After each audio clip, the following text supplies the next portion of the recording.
Good afternoon, everybody, and welcome to the 12th conversation on agroecology. This will be our last one before the summer break. We are very happy to still see you here, even though some of you have already started or are about to start your summer holidays. In this conversation, we will hear about the African networks on agroecology. I'm Taru Sandén, and along with my colleague Ana Pires da Silva from INEAV, Portugal, we will be moderating this conversation. I come from the Austrian Agency for Health and Food Safety, and from the same organization, two other colleagues are organizing the conversation with me. Julia Forafellner will be writing a summary of the conversation that will be available online afterwards, and Katrin Buchinger will be taking care of the technical aspects. If you have any questions regarding techniques or technical things during the conversation, please feel free to write to Katrin in the chat. And as known for everybody, these conversations are part of agroecology partnership. Just shortly, what the partnership is about. So it stands for Accelerating Farming Systems Transition, Agroecology Living Labs and Research Infrastructures. It's a collaborative research and innovation initiative that involves the European Commission and 26 member states, associated countries and third countries, with a total of 72 partners for a duration of 7 years, which is pretty unique when it comes to European funding. These conversations on agroecology are among the initial steps that we are taking to enhance agricultural knowledge and innovation systems, the so-called AGIS, for the agroecological transition. And through these conversations, we aim to foster connections between living labs and research infrastructures and their actors throughout Europe and even beyond. Like today, we are talking about the networks in Africa. These online discussions are occurring monthly and will continue throughout the 7-year partnership and thereby promoting engagement and networking between the actors as we progress towards 2030. Today, we have two presentations. The first one by Audrey from France, INRA, who will present a global overview of agroecological living lab projects in Africa. Our second presentation, given by Carlo Rego and Caroline Kalenius from the European Commission, will give you insights into the Knowledge Center for Global Food and Nutrition Security and the regional multi-actor networks in Africa. After these two talks, you will have the opportunity to join the discussion. So in case time allows, you will be able to pose 1 or 2 questions between the talks or right after Carlo and Caroline. But if we are running a little bit late, we will have the discussion after the 2 talks. So please feel free to put your question in the chat during the talks or then afterwards. Before we get to the talks, just a short overview of the conversation play rules. So to ensure a good technical quality, please keep your microphones muted when you're not speaking and your camera closed in case your connection is not very good. Feel free to join the conversation by speaking up after the talks or during the discussion part, or by simply using the chat.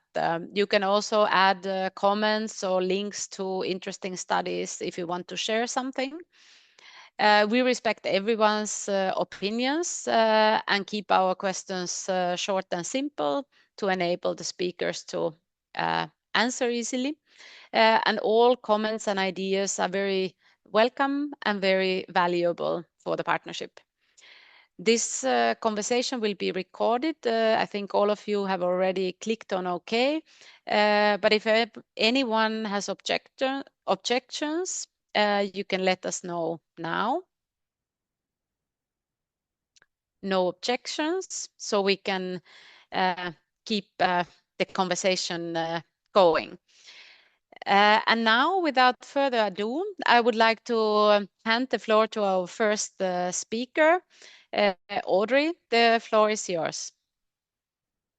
Many thanks, Taro. I will share my screen.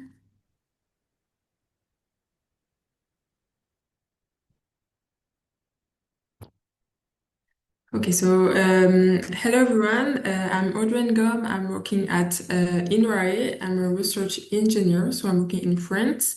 And I'm going to give you a global overview of agroecological living labs project in Africa. So I will give you at first a bit of context. So I will not explain again what is a partnership as Taro already did.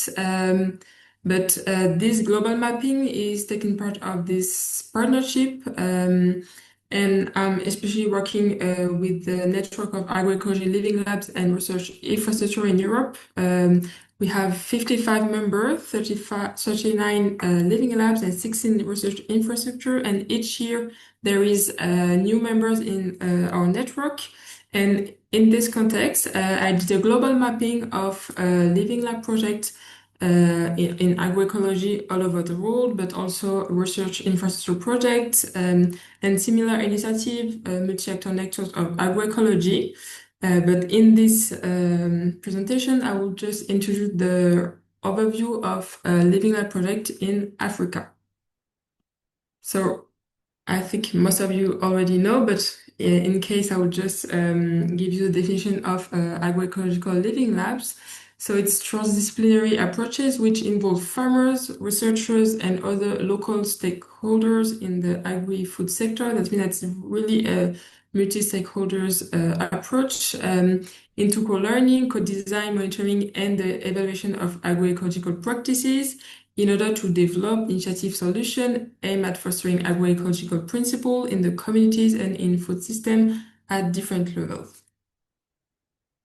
So now, if we look at the global overview of agroecological living lab project in Africa, I mainly found and focused on 15 projects of different living labs. I didn't map the individual living labs project. And so it's project with living lab, but also project with living lab type. That means that it's project that not named themselves living lab, but are really close to.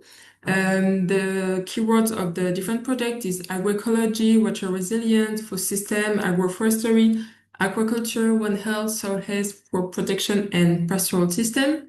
And now you can see on the map the countries identify where there is living labs in the different projects. We can see that it's not all over Africa, but it's in many countries. We can see that there are living labs in North Africa, mainly in Morocco, but also mainly in Tunisia. We can see also in West Africa. Most of them are in Senegal, but we have also different countries. There are also in East Africa, in Ethiopia, Kenya, Rwanda, many countries, but also in Central Africa and Southern Africa. And as you can see, there is countries less involved in this initiative or not yet identified, as Sudan, Libya, or South Africa.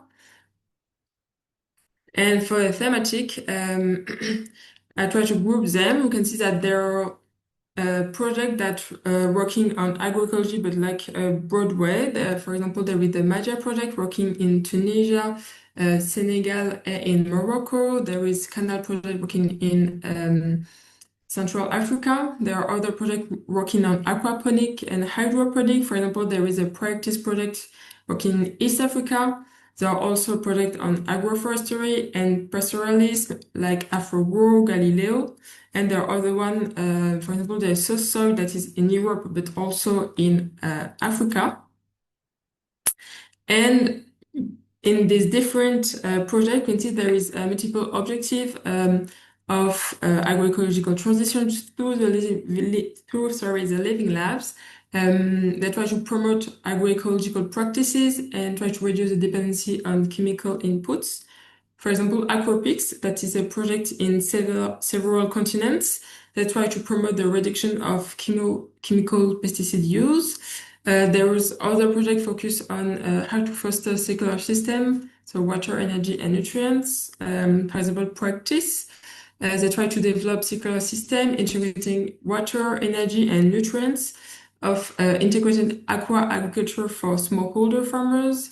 Um, Most of the initiatives try to empower smallholder farmers and local communities. For example, the MAHDIA project, they try to support territorial projects to reinforce local socioeconomic dynamics. But there are also other objectives.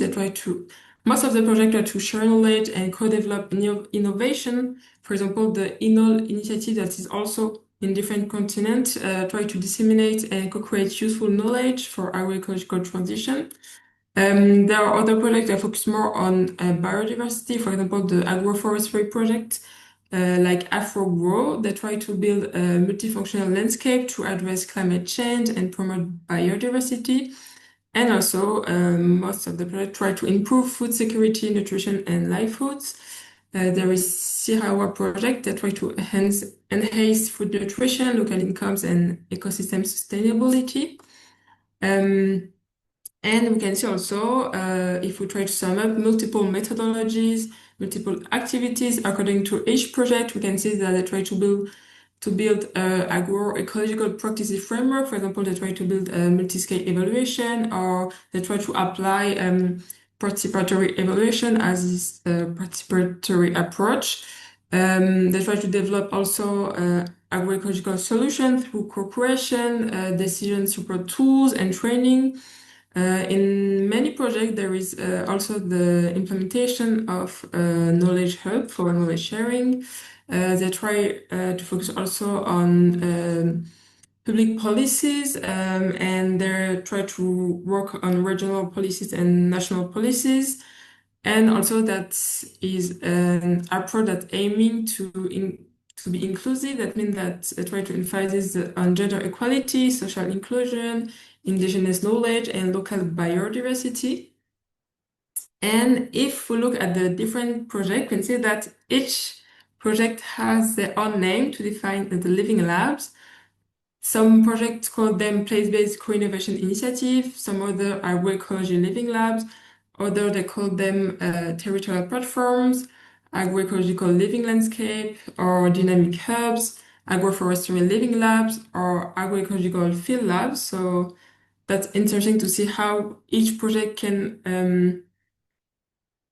determine and define the name living lab according to their project.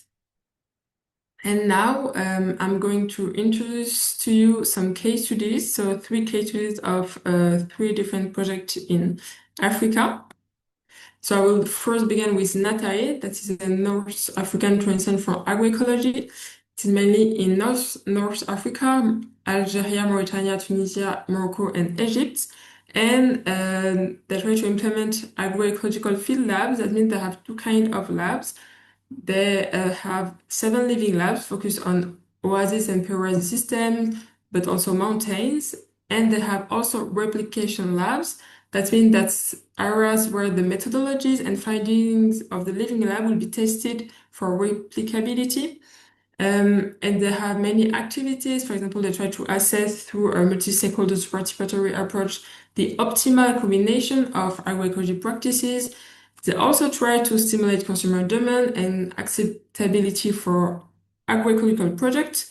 They try to promote knowledge and practice exchange. They try also to identify political measures. And also they try to integrate innovation in agroecology into education and training system.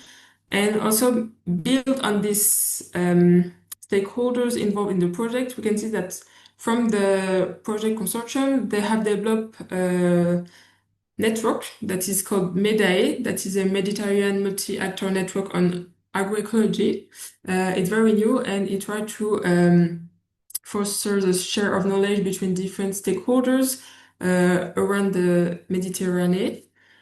For a second project, I will talk about healthy territories, or in French is santé territoire. And it's in Asia, but also in Africa. So in Senegal, Benin, Laos, Cambodia.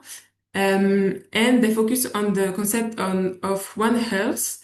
That means it aims at designing, testing, evaluating an innovating participatory and inclusive approach by improving the health of human agricultural production system and also the environment conjointly. That's the concept of One Health.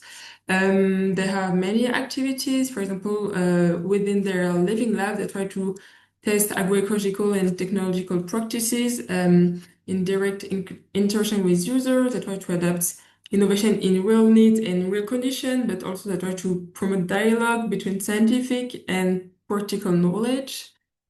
And for the last case study, there is Canal that is driving agroecological transition in the humid tropics of Central and Eastern Africa through transdisciplinary agroecology living labs. So in Cameroon, Democratic Republic of Congo, Burundi, and Rwanda. And with this project of living labs, it's aimed to drive agroecological transition in the humid tropics.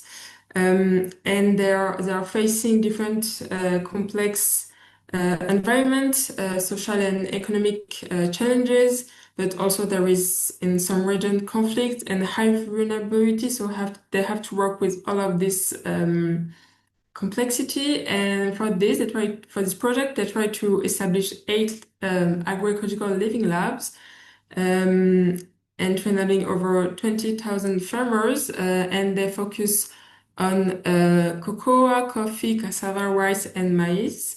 And they try to co-design services and marketing tools to enhance demand for agroecological food products. They try to support and build capacity for the adoption of agroecological practices, but also here, like in the other project, they try to have knowledge exchange and also have policy dialogues. So as we can see in the different project, there is many similar approaches, but we can see that they are all really place-based because always local stakeholders with local dynamics, but also the local needs. We can see that there is a diversity of projects across the continent, and it's a really promising and dynamic approach to transform all the different food systems.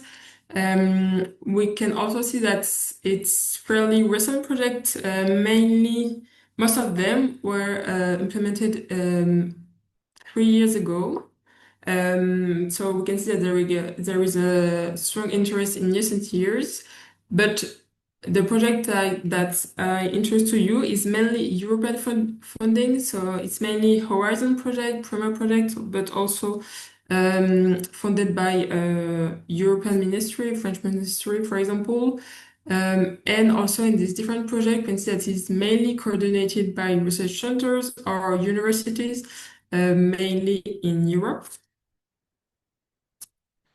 So thank you all for listening to me, and I will just do a quick promotion of the Eiffel Forum that will be in Bordeaux in October.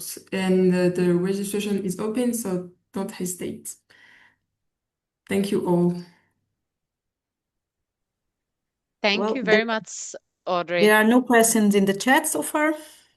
Okay, thank you very much for that, Anna. If there is someone who wants to pose a question, we could take one short question before we go forward. Are there any raised hands? Yes, there is. Yeah, Natalia. Natalia, go ahead. Hello, Audrey and everyone. Thanks a lot for your interesting presentation. It was for me very exciting to see African experience. I'm just wondering, do you say something about practical results or outcomes after this experience of living lab activity in different African cultures? Maybe a couple of examples, do you know? Thanks. Thank you for your question, Natalia. So I say most of the projects are really new, so it's difficult to already have many results. But for example, I know that healthy territories or canals have already some results in the website. I think you can see over there, but there is already result, and I don't know them all. But I know, for example, that At the IFO Forum, there will be some scientific presentation about this kind of project in Africa. So even though they're quite new, there are already some results about, for example, policies. I know that in Senegal, with the living labs, they're really moving on with agroecological policies. So I think they already have some results, but I invite you to see directly in the different website. But some other are very new, so not for all project. Okay, thanks. Thank you for that. And we can continue the discussion after the second talk. Thank you again, Audrey. And now let's hear from the European Commission. So Carlo and Caroline, the stage is yours. Thank you very much, Taru. And I hope you can see and hear me well. Thanks to the organizers for these very interesting sessions on dialogues. I'll ask the organizer to handle the slides for this. So I'll be short and then I will leave the floor to my colleague Caroline. So I would like to start our presentation that is connecting dot on agroecology by framing it into a bit the broader initiative that we have at the European Commission, and we manage. We are the secretariat of the Knowledge Center for Global Food and Nutrition Security. So this is one of the 20 knowledge services or knowledge centers of the European Commissions. And they are, let's say, they form the so-called science knowledge for policy platform. Okay, so this is a broad platform of the European Commission whose main aim is to support evidence-based policymaking. So to support policymaking with knowledge and evidence that is accessible, easy to digest and to understand. And the Global Center, me and my colleague Caroline are working in specifically, it responds to the EU global commitment towards a sustainable goal, development goal 2, so to end hunger and contribute to global food security. As explained, is a joint effort by the European Commission. So the Joint Research Center, where me and Caroline work, is co-hosting the leading of this knowledge center, together with several partner DGs, Directorate Generals of the European Commission, and in particular the co-chair of this knowledge center is DG INTPA, International Partnerships. And other policy DGs are part of the steering committee, and we are in contact with them. So I invite you to visit this, to navigate, have a tour, and see. Next slide, please. So the knowledge we try to manage with our knowledge center is organized around some key topics. They are 10 now. They are the ones that you see here displayed. So sustainable food systems, agroecology, food security and food crisis, a relatively new topic on gender equality and food systems, and then other topics you see here listed: nutrition, research and innovation, mycotoxins and food security. So the knowledge assets we manage, that can be publication, reports, technical reports, deliverable, but also events, seminars, data sets, public data warehouse. They are searchable through a search engine in the knowledge center, and they are organized around these different topics. Next slide, please. And concretely, what we do. So the first activity is more or less what I already explained. We gather, we collect knowledge, we curate it, we tag it so that it's searchable and retrievable. And then we also try to produce new knowledge in the form, and especially in the form of knowledge synthesis. There is a strong need. We know that there is a lot of research going on different topics. Most of this research is maybe addressing a specific topic, or it is reporting on case studies. We try to elaborate synthesis on the different topics that are, let's say, what policymakers and also other stakeholders need mostly, and to be supported in design policy. So here you find some example of some of our knowledge reviews, as we call them, or scientific briefs, or technical reports. There are different formats that we produce in the Knowledge Center. And the most recent one has been on the potential of the impact story of development assistance and cuts that you surely have heard about, taking place in the US, but not only on food security and food systems. And then we have let's say an entire work stream on agroecology. And here you see some of the reports that we have published over the last year. There is also, I would like to flag also, an upcoming knowledge review that is not specifically on agroecology, but has several links to agroecological practices, that is about the potential of so-called neglected and underutilized species in Africa to contribute to food security, and also how they can be adopted and uptaken into more sustainable and resilient food system. So this is a very quick snapshot of our knowledge center, and I invite you to have a look at it and get back to us for any feedback. And with this, I think next slide, okay, I'll take over. Floor. I'll take over, Caroline, Carlo. Thank you thanks. very much. So having talked about knowledge for policy in what we do in Europe here, of course, with respect to agroecology in Africa, we are now going to what DG INPA, the European Commission, is supporting in Africa.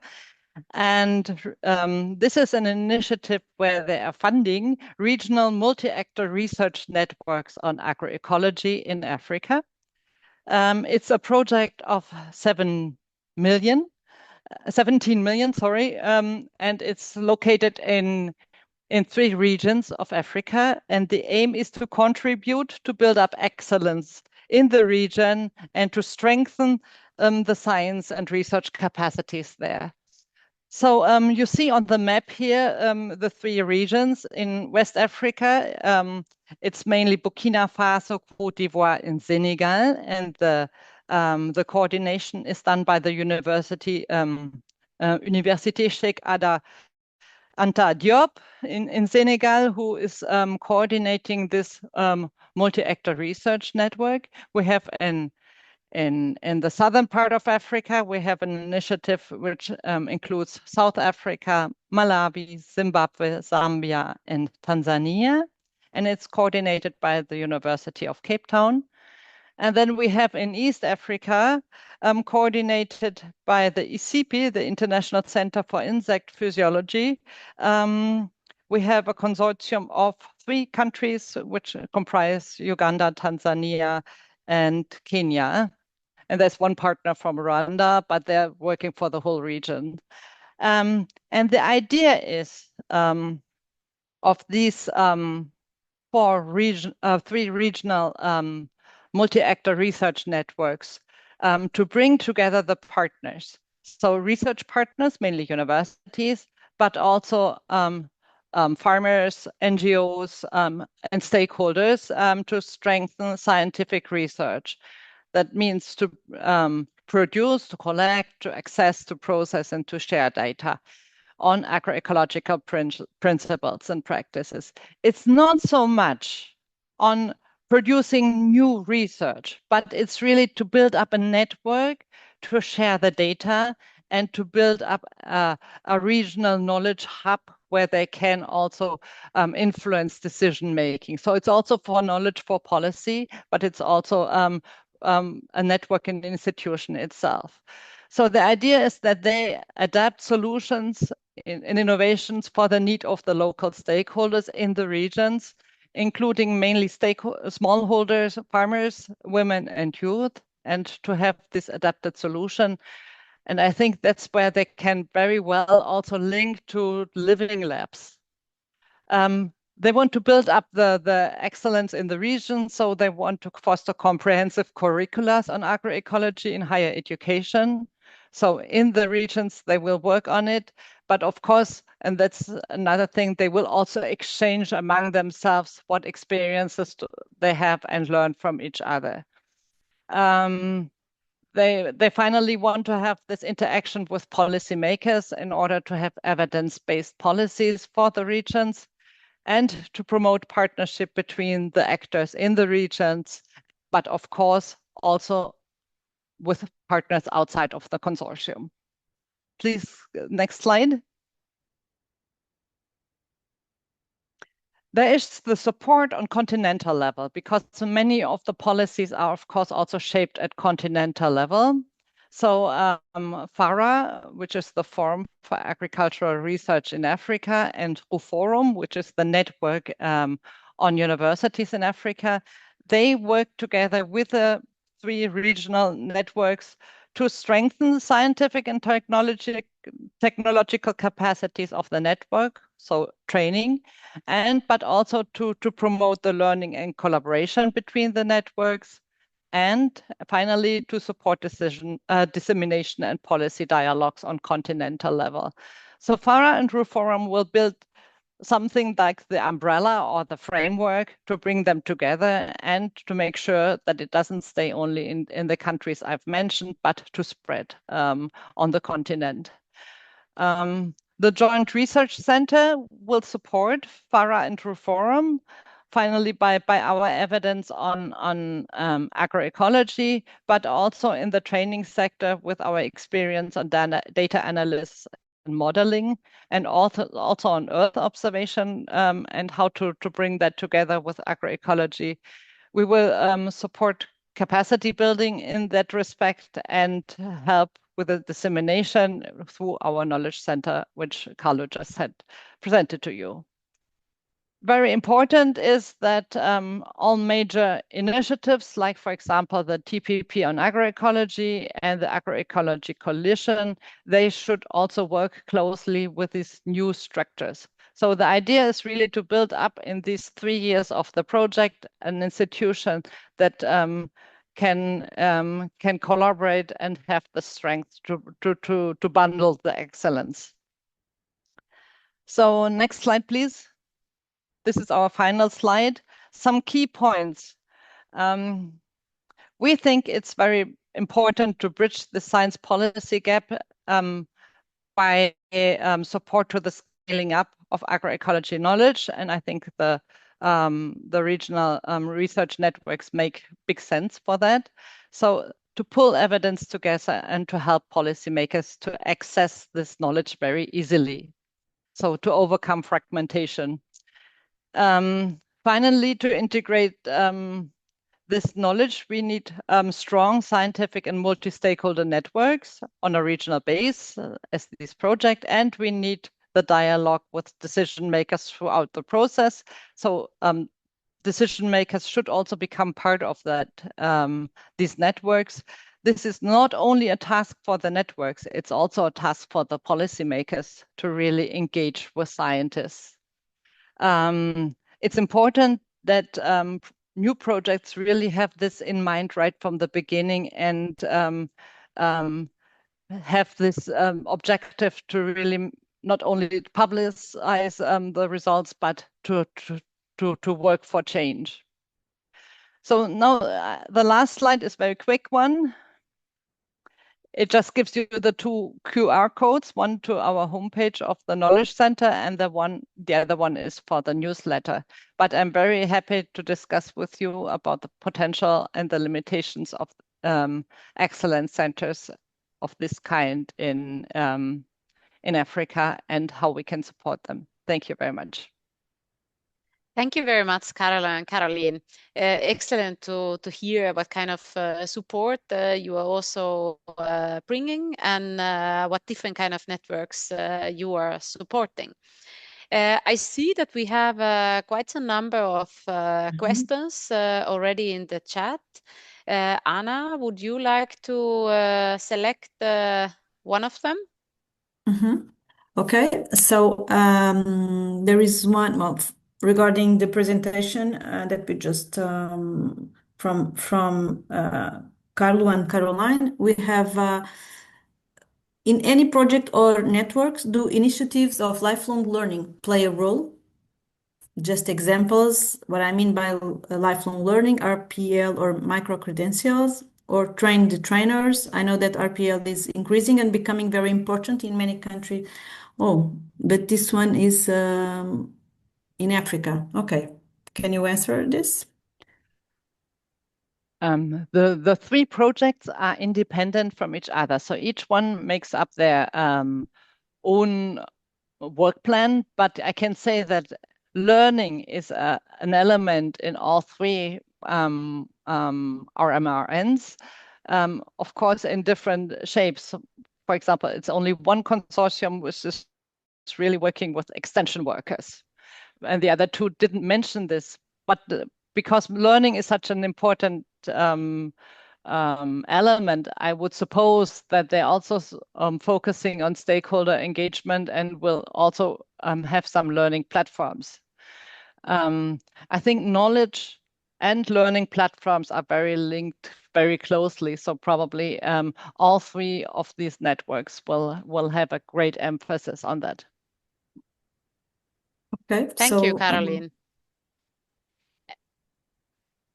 Yeah, I think we can start the whole discussion. So as Anna said, we have several questions in the chat. We will start with those. If you also want to raise your question yourself, just please raise your hand and we will find the questions that way as well. So now the floor is open for everyone with questions. But Anna, please go ahead. You still have questions in the chat. Yeah, we have a question for Audrey. Are there any Erasmus Plus project involved? There is a question from Christina to Audrey. I can tell. I don't know the answer, sorry.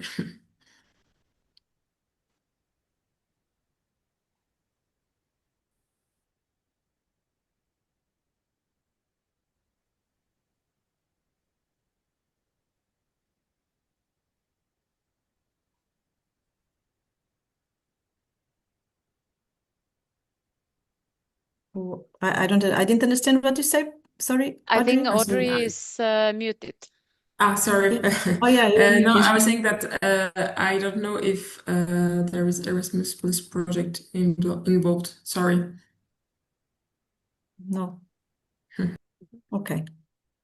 Okay, so we have one more question for you. What are the dominant agroecological practices in Africa? That's a really broad question, but also I can't say an answer because I think for me it depends of each context. But I don't know if there is a dominant practice, but maybe Caroline or Carlo can answer this question. But from my side, I can touch what is the dominant because it depends of each context. I cannot tell if a set of practices is dominant in Africa. What maybe we can discuss are practices that we know are relevant for Africa and are implemented. So, for example, one key practice from what we know that delivers multiple benefits is agroforestry. For example, the integration of agroforestry systems, because there is, now I'm talking about, let's say, or from the point of view of knowledge collection, there is a lot of evidence from different contexts that different types of agroforestry systems can deliver environmental benefits, but also economic benefits, can improve can enhance the resilience of food systems, or even at the micro scale of the farms, through a number of positive, let's say, interactions. So this is, for example, one set in itself. Agroforestry is not a single practice; is a system in itself. But if we want to, this I would flag. From our studies, we have seen that there is a lot of research articles on one agroecological practice and the impact, for example, I don't know, on crop diversity, be it intercropping or rotation and whatever. But when you look for scientific evidence that look at several agroecological practices at once, so for example, what do you do? How do you treat your soil? What crops you integrate, and it's getting scarce and scarce. So if you say we need many agroecological practices in a combination, you don't find as much evidence than scientific literature that looks on one single aspect. And I think that's when it also becomes very interesting, because as Carlo just said, it's often a system at itself. That's, I think, Caroline, a very interesting comment, because that's also, yeah, what you really can see with the long-term experiments. They usually look at one single practice and how that is influencing the soil and the crops. Do you have some insights there? Are there specific settings where more complex systems are investigated, like mother-baby trials or any other kind of experimental settings where these complex systems are being investigated? Well, I think the living labs are very are in a beneficial position to really look at system change and really look. If you look at the agroecological principles, they're not only agroecological practices; they're also social economic ways of doing things. And if you want to have a system change to agroecology, it's good to do this at a very place-based with a place-based approach. It's of course maybe difficult then to just transfer to the next regions, but at least for this region where you have studied it, you can see how change happens. Thanks. Thank you very much.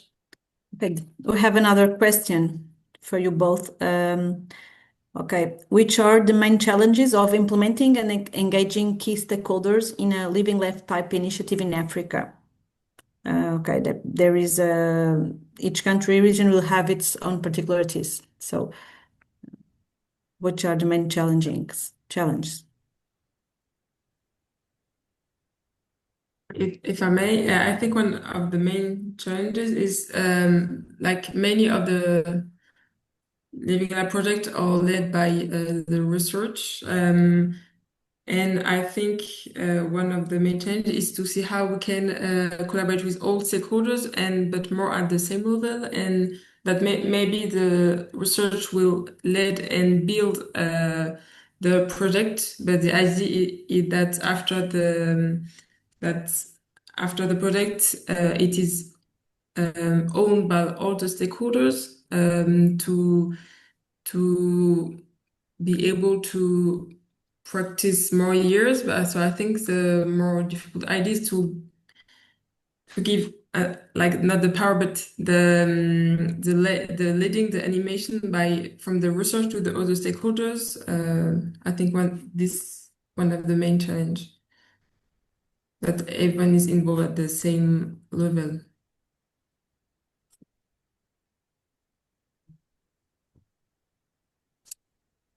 Okay. Do you want to add something else, or it's okay? We have here another question. How do the projects integrate the small farmers in the platform?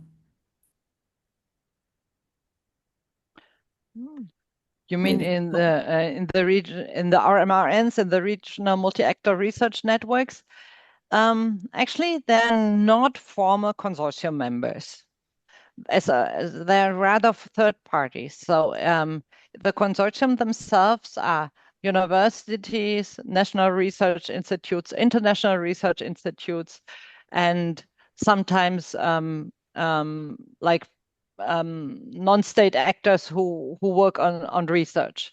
But the idea is clearly that in implementing the platform, also farmer organizations should be taking on board. But that doesn't mean that they're part of the consortium, because often it's very difficult to engage them at a project level within, which is on research and building up institution for a long time without proper compensations.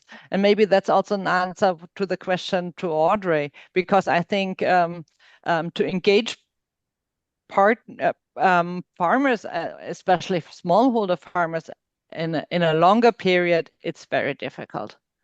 It's a really challenge, and because of course they need to be compensated for the time they spend on the project if they don't have other benefits, direct benefits right away. Okay, thank you. And just a question: what is the approach and methodology used to gather the knowledge? Carlo just mentioned the different topics that you are working with, and can you explain very quick how do you do that? How do you gather the knowledge? Yeah, so to gather the knowledge, we have, let's say, there's a core team in the knowledge center, which periodically, meaning weekly, screens publications and also other sources website. So we have some search procedure in place, and we have some target websites and publications, and we screen them on a weekly basis. Then we have a selection, let's say, a set of selection criteria, and in particular on the publication that we put in our knowledge database should be relevant for the topics that we cover, but also relevant in terms that they provide some recommendations for policy, or they are relevant from the perspective of informing policy. So we are not so much interested in very technical papers in themselves. We can include them as long as their results bring some suggestion or some recommendation for policy. Technically, we do it with some screening procedure, and this is the main job of the secretariat, to look for sources and select them. And then we also summarize key publications so that if you access them from our knowledge center, you have a quick summary of what they are about, and then of course you can access the entire text. Okay, thank you very much. I can use this answer maybe also to try to answer another, if you allow me, another question from Natalia. If we include indigenous knowledge, in principle, we include any type of knowledge. So as we don't have any preclusion to indigenous knowledge or traditional knowledge, the point is that we need this knowledge to be somehow available in the type of resources that we are able to screen on with our daily work. So if this knowledge is reported in whatever publication, report, blog, website, which is sufficiently, as with all other type of knowledge, sufficiently reliable and robust enough, we can include that. We don't have a specific knowledge, let's say, indigenous knowledge section. No, just to add what Carlo just says on traditional knowledge, we are writing now a knowledge brief on neglected and underutilized crops, which of course builds on traditional knowledge, because it has been neglected from science all the time. But we can only take what we get from the publications or the surveys that then go to a scientific publication on neglected and underutilized crops, often depend on the knowledge of the people, because otherwise it would not be there. So that's how it gets in, but we don't have a separate sphere within the knowledge center where we say, and here's the traditional knowledge. So this probably highlights the importance of bringing the traditional knowledge into the scientific papers, because then only they can become part of the knowledge center's information that is going for policy. Exactly. I see we also have a question for Audrey still in the chat. Were there any novel approaches in the living labs you studied, something that struck your interest? Yeah. For example, in not that novel, but in a living lab in Senegal, they were using a serious game called Fairy Stories, and each actors could play another actor, like a governor, a farmer, and they try to see how they can manage and use the natural resources. And from my side, I really like a serious game, and I already did another serious game in Senegal about the fruit fly management in mango orchard, and I think that's really interesting how you can involve the different stakeholders, and as they are playing another role, it's sometimes easier to do some decision or some action. And so I will also answer the question of Bienvenue about how is not too much top-down approach. And for me, this kind of serious game can allow the researchers to try to put more collective and creative intelligence. I don't know if in all of the Living Lab project there is co-creation, but there must be because it's the Living Lab approach. But a lot of projects, for example, are doing some post-it exercise to try to see the insight of each partners. But if it's a living lab approach, it must be not too much top-down approach. Thank you. Thank you. We still have a number, several questions. I see also a comment from Godfrey Bugania. There is a Hope Permaculture Center in Uganda, where they do offer agroecological training for farmers in how they can participate in projects. So very important to know of such capacity building that exists in local centers. I think there is then also a very good definition question in the chat from Christina Paulus. What is the definition of small farmers? Who are the link to the farmers? I think this can go for both, all speakers.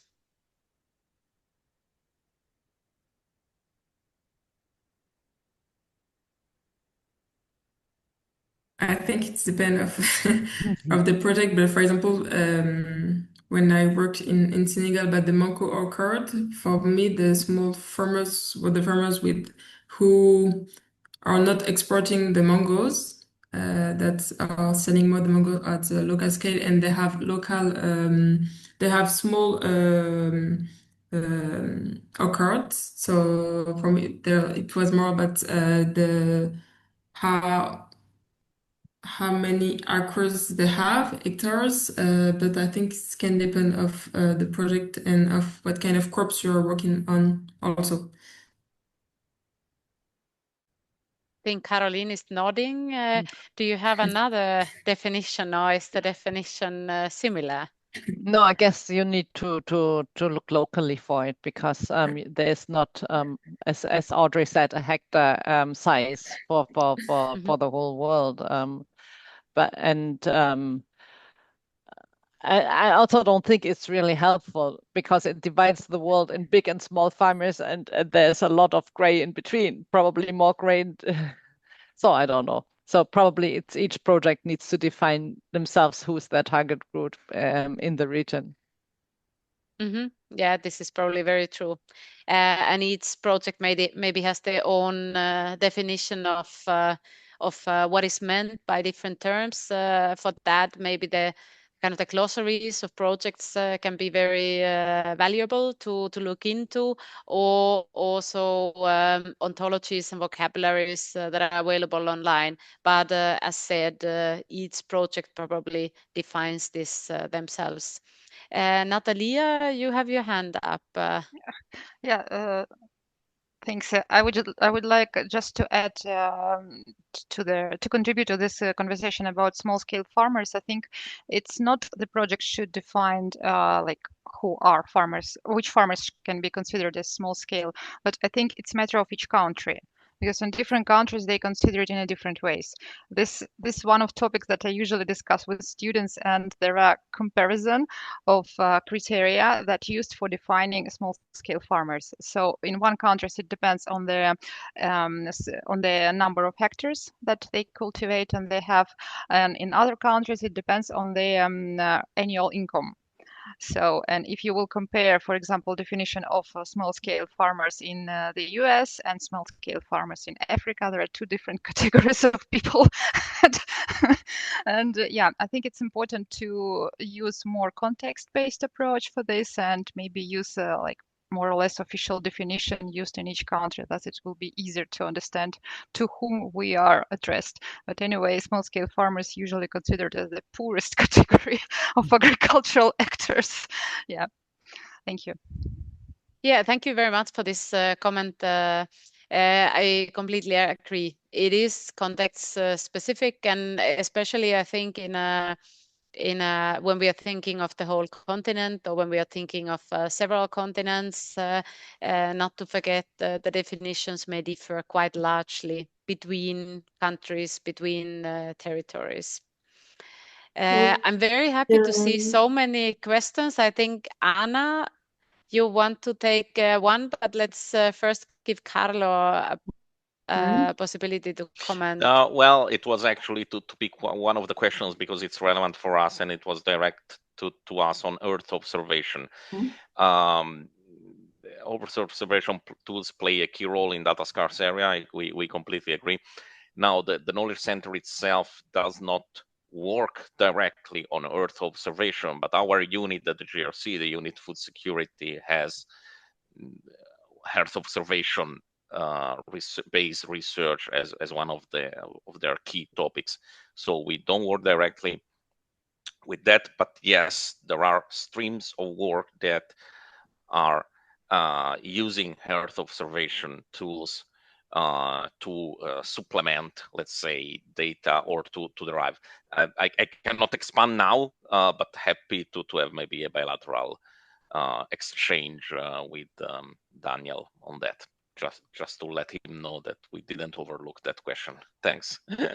Thanks a lot. Then I think I will give the word to Anna for one final question. There's one more question. Are policymakers generally willing to participate in these initiatives?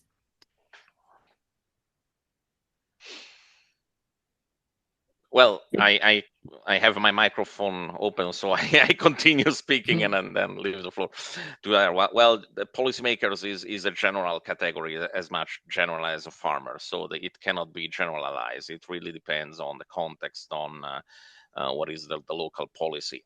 What was say is that if conditions are good, yes, I mean, it can. At least me personally, I cannot give a general answer. Yes, like all policymakers are willing, or they are generally willing to engage. It's a relationship that needs to be built in each context. But a priori, yes, a priori we have also some good examples of fruitful collaboration with policymakers. Okay. Thank you. I think this is a nice question to close with. So, of course, we are defining stakeholder groups, but maybe there also it's important to think that they are also not completely homogeneous. They are also place-based. They are also different at different scales. So always take into the context where you are. I would like to very much thank you all for active participation. Very lively discussion today. Thank you so much for all the questions that came. A big thank you for our 3 speakers today. It was excellent to have you all on board. Also a big thank you for our task group, for organization, Anna, Julia, Kati, and our AGES team. Thank you very much for the organization and for all of you for being here. We will now be starting our summer break and we will come back again at the end of September. So the 13th conversation will be happening on the 24th of September. We're looking very much forward to seeing you there. If you have some ideas, comments before that, please feel free to reach out to us. We would love to hear what kind of topics you would like to hear in the next year, or if you have some suggestions for great speakers, please do not hesitate to contact us. We all wish you a wonderful summer and look forward to seeing you in September. Thank you so much. Thank you Goodbye. very much. Thank you. Thank Many you. Bye. thanks. Thank you. Bye. Goodbye.